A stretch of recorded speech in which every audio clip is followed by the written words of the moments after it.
Excellent, Cam. Great presentation. Thank you for choosing me. I guess my question is, in 2020, which is a few years from now, in Japan, there will be the Olympics, and skateboarding will be shown as a demonstration sport. So how do you feel, what's going to happen with the sport, with the culture, and the community? Well, I think skateboarding will benefit from this since it'll be seen as an Olympic sport. And of course, that'll bring a more competitive nature to it. This will probably grow skateboarding a lot and bringing different styles of skateboarding too. Excellent job, Mr. Purdy. My question, you mentioned earlier that skateboarding has been traditionally seen pretty poorly in the public domain, but this dominant attitude towards skateboarding is changing. And what do you attribute this change to? Well, of course, there are many reasons for this change, but one of them is the fact that skateboarders don't have to run away from pools or when the police show up, since they now have their skate parks, right? Mm-hmm. So they have a sanctuary for them to skateboard without being disturbed by the public. Do you think there's any connection to that it's people who traditionally did that are now having kids of their own? Can you repeat the question? Well, for instance, your uncle Alan grew up skateboarding.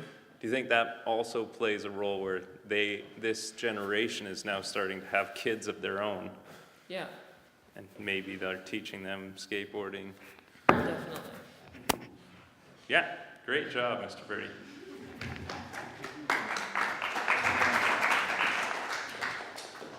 Mr. Purdy, I'm going to ask the question that everyone's dying to know.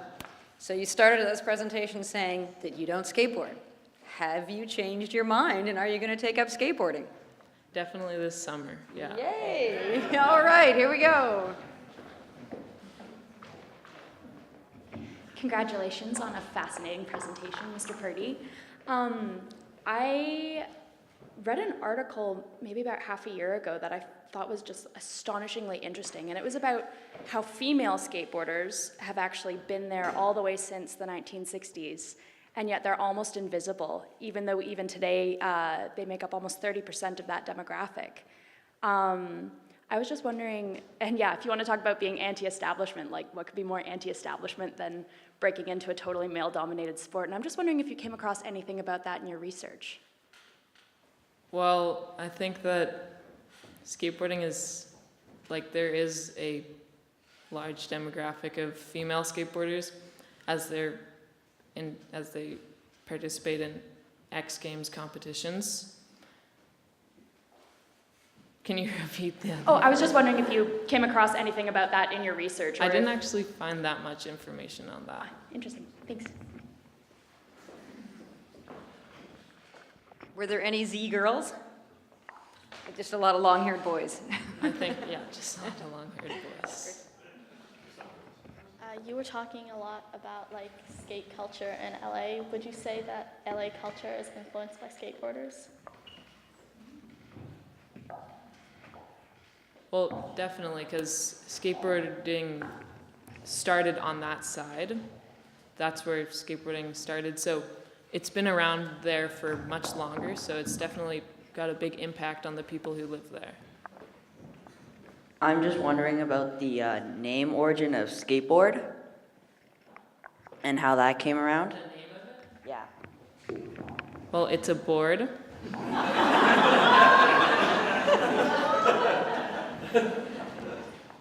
And you skate on it.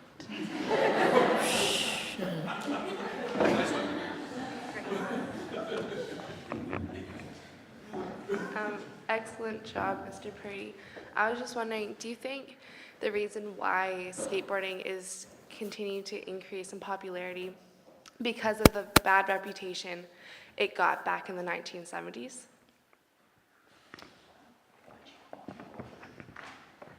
Definitely, it wasn't like other sports, where other sports are more formal, skateboarding had a different perspective.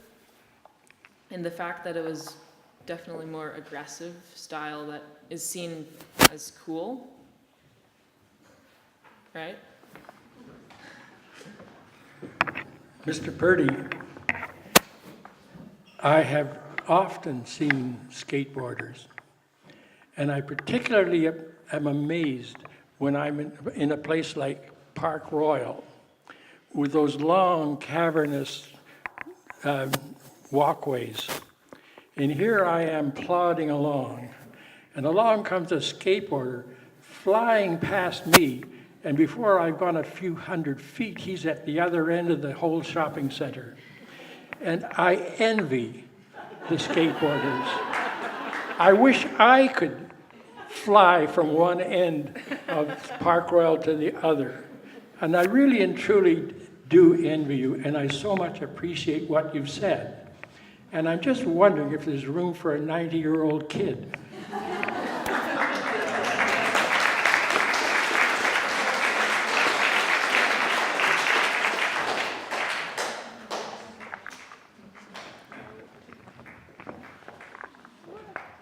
I have a question for you, Mr. Purdy.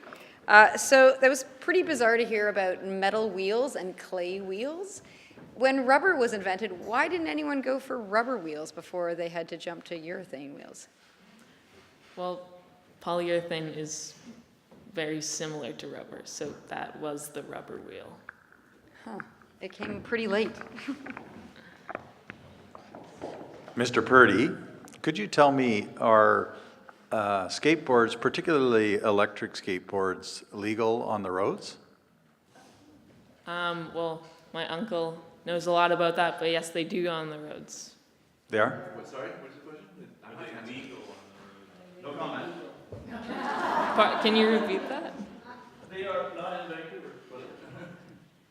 Because You can't go on highways with them, but they're perfect for bike lanes. Thank you, I think.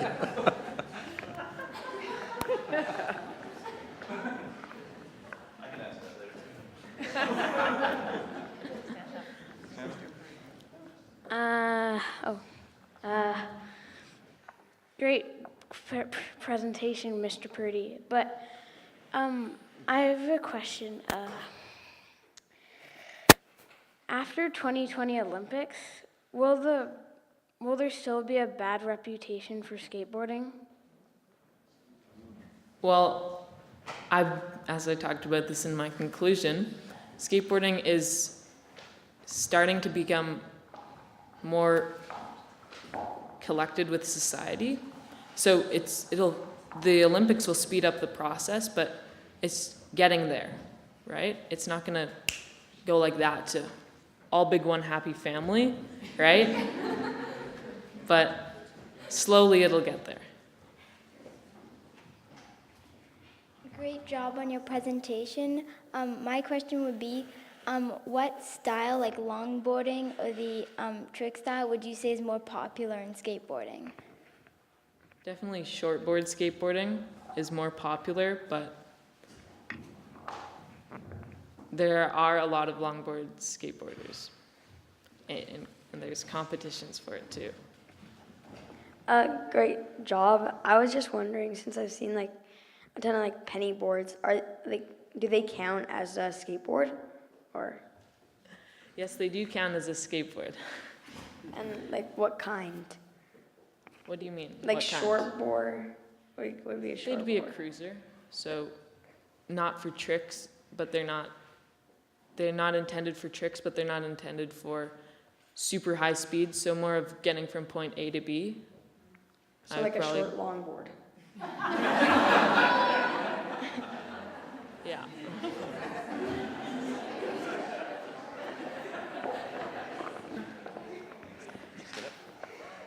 Great job on your presentation, Mr. Purdy. I just was wondering if you're connected to the skateboard culture at all. Well, I'm wearing some Vans right now, so I'd say I'm pretty connected to the skateboard culture. Thank you. A sort of follow up on the culture question, and maybe you won't be able to answer this. I have talked to a couple of skateboard kids about the culture of skateboarders to skateboarders. And my question is, in reference to this so-called bad boy sort of reputation thing, what's the culture like at a skate park with skaters to skaters? And in particular, the question is, if a new kid, a beginner kid, went to a skate park, would they be harassed and bullied by the more experienced skaters, or would the actual more experienced skaters actually help them out? Usually the more experienced skateboarders would help them out, but of course there aren't always, not everyone's the nicest people in the world, right? Yeah, I got the impression, because I talked to some kids and they said if you watch what happens in skate parks, it's pretty cool, how the people help each other with tricks and stuff. It's pretty interesting. It's usually really nice. Yeah. Mr. Cameron, do you know when skate parks, when skaters moved from empty swimming pools to skate parks? Like, when was the first skate park built? First skate park, early 70s, I think. Early 70s.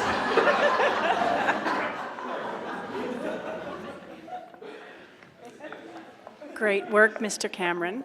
I'm just curious if you've contemplated your pool and if it's ever empty. It's empty about every 4 years, I'd say, but you could skateboard in it, yeah.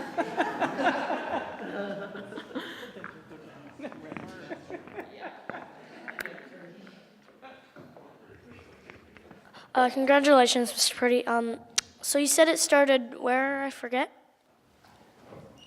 Skateboarding? Where yeah, skateboarding started? where In it started? California. California, okay. Where would you say it's most popular now? I'd say it's still California, but there are places where it's popular. It's very popular in Spain. It's very popular here in Vancouver, on the east coast of New York, right? But I'd say it's still California. Congratulations.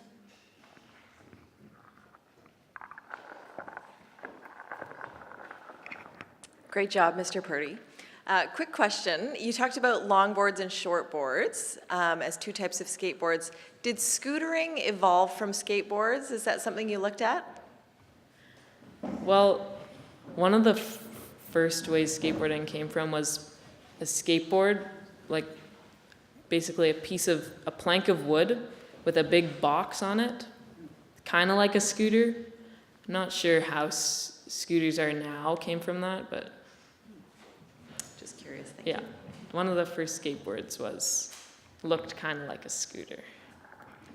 My question's a little bit boring for everybody on this side and you, but it's relevant to us parents. Did you look into, or when you were doing all your research, is there anything about head injuries with skateboarders? I noticed there's very little helmet wearing. I also noticed it's a counterculture, so there's a good chance that even today, kids aren't really wearing helmets. Well, I guess, how do you feel about that, and what did you find out? I know it started from you don't wear helmets when you're surfing, so why would you wear them when you're skateboarding? But today, I know, right? Is there a Not the difference smartest between thing. water and concrete? I think physics. Pardon? I think there's a difference between the impact of water and the impact of cement. Yes. I'm thinking. But that's what it started from. Oh, so because it's a surfing culture, you still don't wear Yes. that? Got it. Mr. Purdy, in the X Games, are they required to wear helmets? Yes, they have to. Yeah. So any time that it's become more of an official sport, it's regulated that they have to wear helmets? Mr. Harrison? Yes, you have to wear Yeah. Okay. Well, that makes sense. Any more questions from the floor? Skaters? How many people are wearing Vans? Put your hands up. Is anyone sporting anything from Supreme? I hope not. Oh. You have one? Okay, one more question. Really quickly, what do you think is the most impressive skateboard trip?